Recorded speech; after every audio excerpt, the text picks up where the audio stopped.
열왕기상 7장 23절에서 26절입니다. 열왕기상 7장 23절에서 26절 말씀 한 목소리로 읽겠습니다.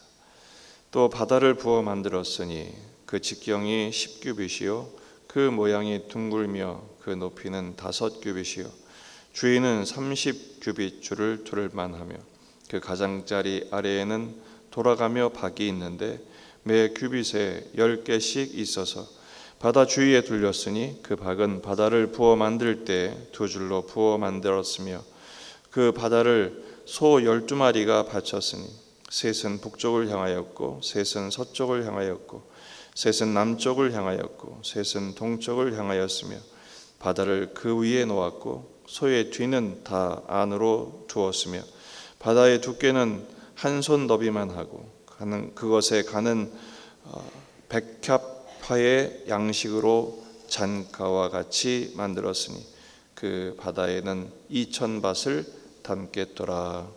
아멘. 본문에 계시된 주님은 어떤 분이신가?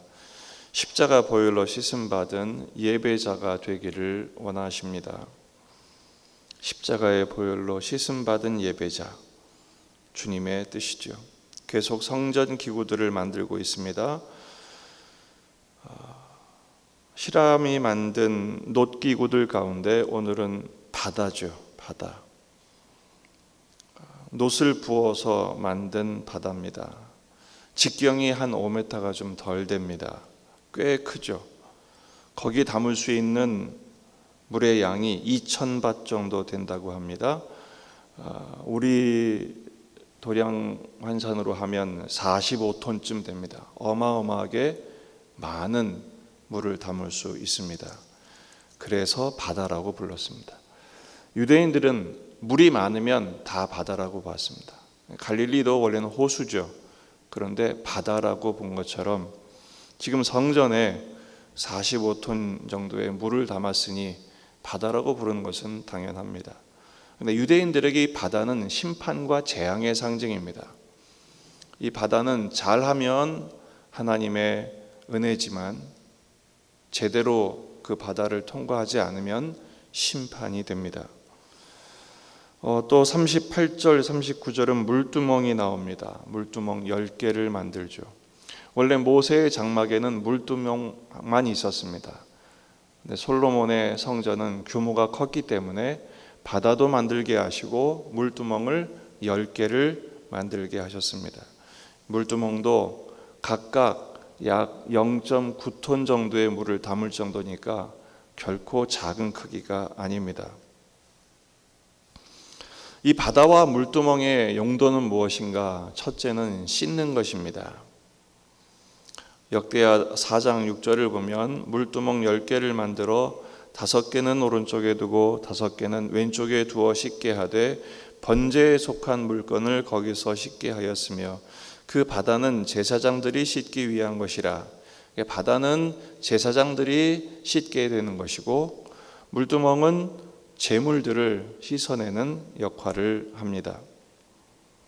성막을 지을 때는 출애굽기 40장에서 모세와 아론과 그 아들들이 씻는 용도로 설명이 되어 있습니다. 또 이 바다는 비추는 거울 같은 역할을 합니다. 출애굽기 38장 8절을 보면 그가 놋으로 물두멍을 만들고 그 받침도 놋으로 하였으니 곧 회막문에서 수종도는 여인들의 거울로 만들었더라. 제사장들만 씻는 것이 아니라 그 성전에서 수종도는 여성들이 자신을 살피는 거울, 화장이 잘 됐는지 이런 것을 보는 것이 아니라 하나님 앞에서 흠이 없는지 거룩하지 못한지를 살피는 거울로 사용했다는 것입니다. 한번 생각을 해보십시오. 바다는 45톤, 또 물두멍은 10개인데 각각 0.9톤, 그 물을 어떻게 길어냈겠습니까? 물 깃는 여종들이 계속 물을 갖다 부었을 것입니다. 자, 그렇다면 이 바다와 물두멍들의 만들어 놓은 그 역할과 그 사명은 무엇인가? 그 교훈은 무엇인가?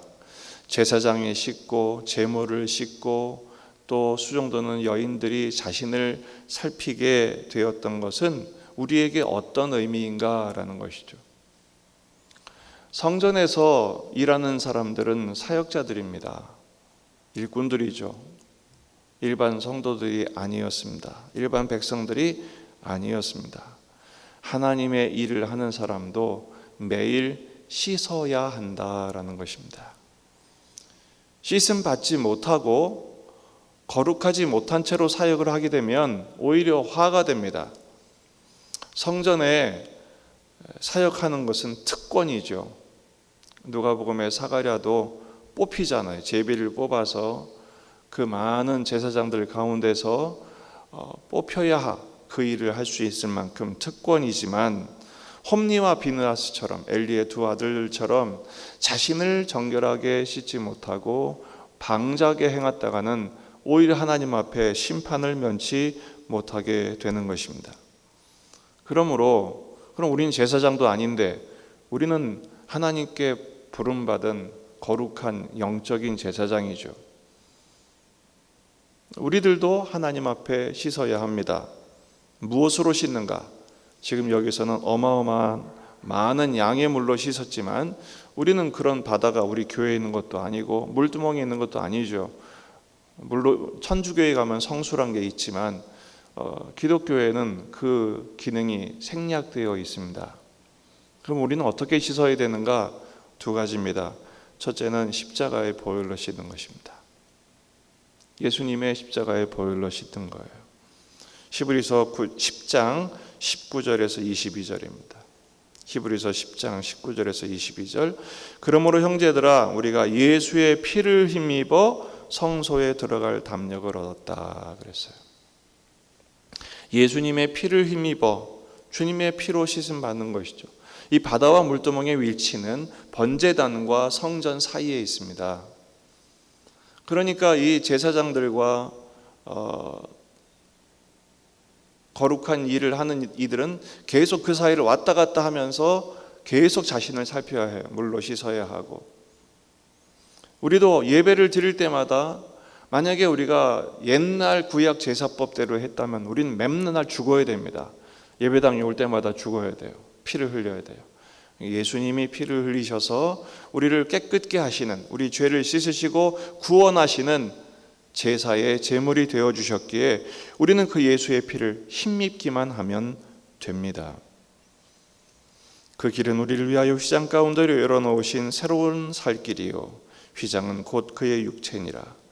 또 하나님의 집 다스리시는 큰 제사장이 계심에 우리가 마음의 뿌림을 받아 악한 양심으로부터 벗어나고 몸은 맑은 물로 씻음을 받았으니 참 마음과 온전한 믿음으로 하나님께 나아가자. 예배를 드릴 때마다 십자가를 통과하여 참 마음과 온전한 믿음으로 뿌림받고 씻음받아 이 자리에 나온 줄 믿습니다.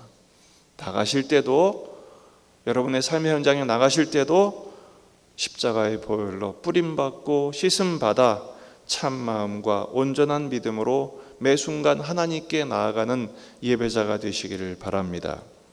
두 번째는 뭘로 깨끗해지는가? 말씀으로 깨끗해지는 것입니다. 첫째는 예수님의 보혈로 씻어집니다. 두 번째는 예수님의 말씀으로 깨끗해집니다. 에베소서 6장 25절에서 27절 말씀, 남편들아 아내 사랑하기를 그리스도께서 교회를 사랑하시고 그 교회를 위하여 자신을 주심같이 하라. 이는 곧 물로 씻어 말씀으로 깨끗하게 하사. 결코 남편과 아내의 이야기가 아니에요. 교회와 교회의 머리이신, 교회의 신랑이신 예수님과의 진정한 사랑의 관계에 대한 설명이에요. 예수님은 교회에 대한 비전을 갖고 계셨어요. 성도들에 대한 비전, 어떤 비전입니까? 물로 씻어 말씀으로 깨끗하게 하사 거룩하게 하시고 자기 앞에 영광스러운 교회로 세우셔서 티나 주름 잡힌 것이나 이런 것들이 없이 거룩하고 흠이 없게 하려 하심이라. 말씀으로 깨끗하게 씻음 받으면 어떻게 됩니까? 거룩하고 흠이 없게 됩니다.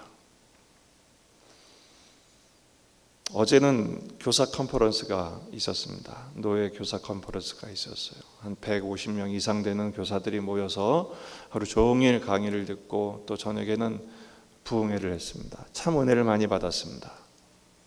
송태근 목사님은 아침에 미국에서 비행기 타고 오셔가지고 그 피곤한데도 시간을 더 써가면서 얼마나 은혜로운 말씀을 전해주셨는지 저도 많이 은혜 받았고 모든 선생님들이 참 은혜를 많이 받았습니다. 은혜가 충만했습니다.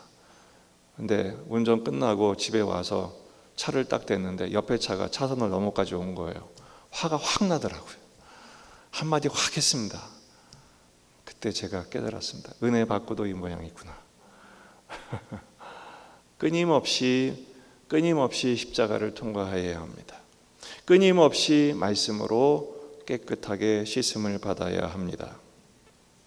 우리 안에 숨어있는 본성이 있습니다. 숨어있는 야망이 있습니다. 교회 일을 해도 거룩한 봉사를 해도 자꾸 성질이 나옵니다. 옛 본성이 자꾸 나옵니다. 육신의 정욕, 안목의 정욕, 이생의 자랑은 말할 것도 없죠. 자꾸 숨어있는 쓴뿌리가 발현됩니다. 그때마다 십자가의 보혈로 씻음받아야 합니다. 그때마다 자꾸 말씀으로 깨끗하게 되어야 합니다. 예수님이 제자들의 발을 씻어주실 때 베드로가 펄쩍 뛰죠. 어떻게 선생님이 발을 씻냐고. 그러니까 주님 말씀하시죠. 너 지금 여기서 안 씻으면 나와 상관없다. 그러니까 다 목욕을 시켜주세요. 이미 목욕한 사람은 발밖에 씻을 것 없다. 우리는 예수님의 십자가로 구원받은 하나님의 백성인 줄 믿습니다. 목욕한 거예요. 하지만 삶 속에 자꾸 여전히 살아있는 내가 튀어나오죠. 발을 씻어야 합니다. 손을 씻어야 합니다. 매일 여러분들이 들어가며 나가며 손발을 씻는 것처럼 양치를 하는 것처럼 십자가의 보혈로 우리 자신을 씻고 말씀으로 우리를 살펴서 거룩한 존재, 거룩하고 흠이 없는 하나님의 자녀다운 자녀 되기 위하여 바다와 물두멍을 통과하는 통과 의례를 해야 합니다. 그런 과정을 통해서 주님과 더 친밀하고 사랑하며 주님을 닮아가는 거룩한 예배자로 변화되는 것입니다. 그래서 어제보다 오늘보다 내일 더 거룩하고 주님과 더 깊이 있는 사랑의 교제와 예배를 누리는 참마음과 온전한 믿음으로 하나님과 사랑하는 저와 여러분이 되기를 주의 이름으로 축원합니다. 기도하시겠습니다. 말씀을 붙들고 우리 자신과 가정과 교회와 이 지역의 복음화, 민족의 복음화, 세계 복음화를 위해서 기도하십시다.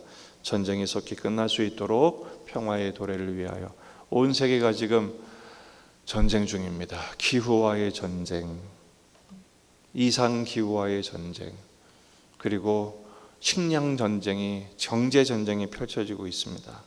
하나님께서 속히 온 세계의 평화가 도래하도록 기도하시고 또 여러분 가져온 기도 제목들을 가지고 기도하시다가 돌아가시겠습니다. 다 같이 기도하겠습니다.